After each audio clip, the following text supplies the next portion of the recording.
Обвинетите во случајот Пулс денеска пред судницата беа пречекани од родителите со транспарент со фотографии на нивните деца. Внатре пак продолжија во ведните зборови. Поранешни градоначалници на Кочани, градежни инспектори и лица од обезбедувањето на дискотеката сите негираа одговорност. Екс-градоначалникот Радко Димитровски во своја одбрана кажа дека во 2012 година, кога се отварала дискотеката, со допис до надлежните министерства барал да не се издава лиценца за работа. Повратен одговор тврдеше никогаш не добил. Лјупчо Папазов пак во чиј мандат се случи катастрофалниот пожар, вели дека сите мерки во негова надлежност биле преземени и дека ќе се слушне вистината која некој не сакал да ја слушне.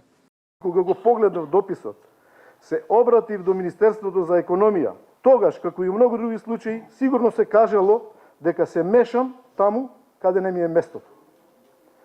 На овој допис од 19.10.2012 година до сега немам добиено одговор. Веднаш наредниот ден, општината Кочани изготвува и праќа нов допис со наслов "Ве молам, барање за неиздавање лиценца". Во оваа судница, како што ветува и самиот почеток, ќе бидат изнесени многу аргументи и факти, кои можеби нема да му се допаднат некому, но ќе бидат првиот чекор или првиот патоказ дека сте на вистинскиот пат кон утврдување на вистината. Од одговорност пред судот се иззема и обвинетите градежни инспектори. Нивниот аргумент е дека откако се во инспекторатот во Пулс немало пренамена на објектот, ниту имало интервенции во статиката или градежни реконструкции, па оттаму тие не биле надлежни да вршат инспекции кои според нив, доколку би ги направиле, тоа би било кривично дело. Денес сум обвинет за нешто што не сум го сторил. И уште поважно, за нешто што никогаш не е било во моја надлежност. Градежниот инспектор не контролира интериерно, односно внатрешно уредување. Не контролира дејност. Не контролира пиротехника, ниту безбедносни мерки од пожар. Градежното вештачење ќе даде одговор за тоа дали овластениот градежен инспектор со наредба за отстранување на неправилности може ли всушност да го спречи КВТ Пулс да продолжи со вршење на својата устителска дејност, односно кабаре.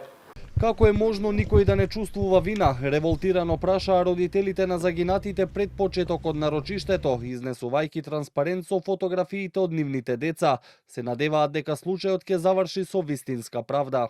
Го донесовме транспарентот со нашите 63 убиени деца, бидејќи да ги потсетиме убииците на нашите деца, што направија, бидејќи на претходното рочиште тие се изјаснија дека не се виновни. Никој не покажа барем човечност, а сите ние знаеме кој е виновен и се надевам дека ќе добиеме правдата за нашите убиени деца. Пред крајот на рочиштето воведни зборови дадо и адвокатите на обезбедувањето кои велат дека нивните клиенти не треба да бидат дел од обвинението, бидејќи пиротехниката на трагичната вечер била донесена од страна на бендот пред тие да пристигнат во дискотеката. Надлежност велат немале ниту да контролираат колку посетители имало во Пулс, а посочи и дека цела вечер спасувале животи.